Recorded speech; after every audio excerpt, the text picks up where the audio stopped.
My name is Asla. Welcome to Himmelbjerggården.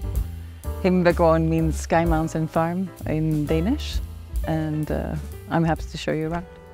Himmelbjerggården, for 120 years, it was an educational center, first a boys' home, an educational home, so not an orphanage, but where children were placed to be re-educated. And then in the end, since the late 70s, it was a special institution under the social psychiatric department. So basically we took over, not an abandoned institution, there was children here until the year before we took over the place in 2017. But it was definitely a place where we have done a lot to transform the energy, to bring beauty in. I think aesthetics, the atmosphere that we meet in is essential also for our collaboration and for our capability of being present. So, well, Himmelbjerggården is a place, it's a landscape. It's 20 hectares of land, it's 15 buildings, old buildings of different shapes and sizes spread out over the area. It's a center for regenerative learning, so we have different business activities that sustain our project. And then we work with biodiversity, regeneration of the land, education, and basically trying to be an example for a different, you would say, a model to inspire others to have more conscious choices in the way they run businesses and activities. I think having a farm and a place is incredibly important for the vision of the Regenerative Learning Center, because we can see change over time.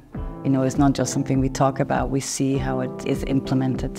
I think one of the projects is working with the land, with the biodiversity. This area is Earthways Forest Garden. It's the beginning of eatable food forest based on the permaculture principles. Basically, it was a 2-hectare big area with Christmas trees, so monoculture, and we are transforming it into a permaculture garden. The eatable food forest, or the Earthways Forest Garden, is both for food production, regeneration of the land, enhancing biodiversity, but it's also for teaching purposes. So here we left some of the old Christmas trees as kind of a hammock hotel area where you can bring children, but of course also adults in and tell about the methods and show kind of what was the baseline when we began this project and how have been the steps to get where we are now. So this was how the area was before, so it was so packed and we didn't even know how the landscape was. And then we're testing biodynamic methods, so we didn't fence in the area even though we're very much inside the forest. So in the biodynamic tradition you put up sheep wool to keep out deer, and for now it's working. I think this sign speaks for itself, but we discovered that there were many earth bees or ground bees living in this area, so we put up the sign so that they're more protected and can still pollinate the whole area, of course, because they're good friends. You can say right now it's an investment, it's an input we put in. You know, it takes maybe 8 to 10 years for creating a full sustainable ecosystem in that area. Right now we've been putting in horse manure, compost, digging swales, planting. It's an investment into the future. But I think one of the essential parts of this moment that we live in is that we have to think long term. You know, we're doing something that has a huge impact in the long run. And I think for educational purposes later on, it will be incredibly important. You know, also showing sometimes the general story is that the monoculture is the best thing because that's how we can produce enough food for. Whereas I think if we really implement regenerative methods in our food production, we'll be able to have a much bigger harvest, and the food forest is an incredible example of that. Taking over a big place like this, you realize that in running a place you have constant choices. You know, do you take the cheap way, the easy way, or do you really put sustainability at the highest in all the choices that you make? We have an mainly organic kitchen. We use the products from the land. We have chickens, but then we use sustainable building materials. We made our renewable energy system, so everything is running on renewable energy. But also in furnishing, when you have to interior design 6,000 square meters, you know, I think the easy choice would be, okay, I go online and I found, and then, you know, I chicken 50 beds, da, da, da. But there, you know, there was really kind of like, no, that's not going to be the way. I decided that I really wanted to do it with secondhand things. both to support the local humanitarian organizations, but also to lower the footprint of our running the center. But also because I think old furniture and that things are not all the same is incredibly important. I mean, it's okay that things have a scratch. It's okay that we tell a story and that things are not perfect. I think that's a part of also how we animate our world. So this is one of the gardens. We fenced it in so that our chickens don't eat the veggies.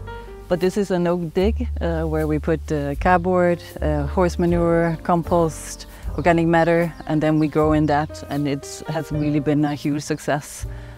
So trying out the different methods is also a way of understanding what works best on this land. So these are the chickens.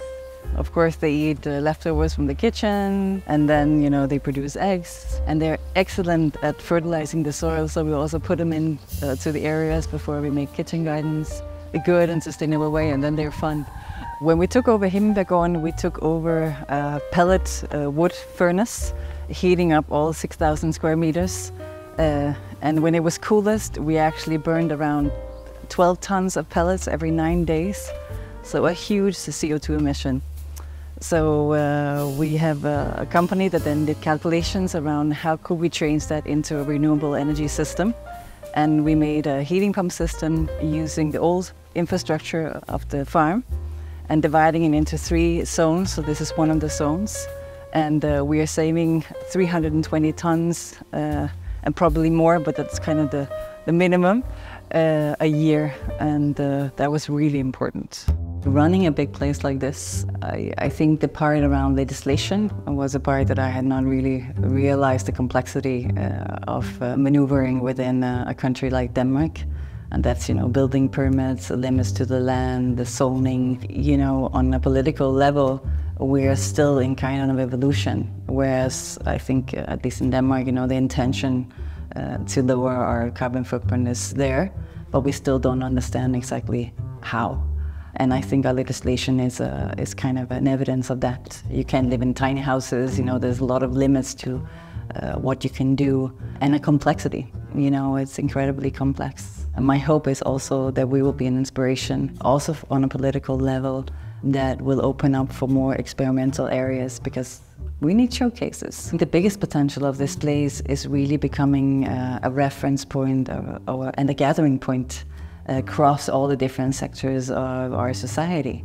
It's kind of a bridge building between private and public sector, between education, research, and basically we are creating a new culture. You know, it's a mindset. I think showing also that evolution happens or transformation happens between a lot of different small actions. Down here behind me, we have an art piece called Hope by a local artist called Knud Bull. It was a gift from him because after he came to visit our place, he got hope. He's 80 years old and he felt he was worried about the future. Why we have art in the area, because there's several art pieces and a whole artwork in the area, is because I believe, or we believe, that art has an incredible important voice in talking about some of the challenges that we have today, both to touch us on a different or deeper level. The voice of creativity is really an incredible part of the solution that we are using to create a bridge into the future.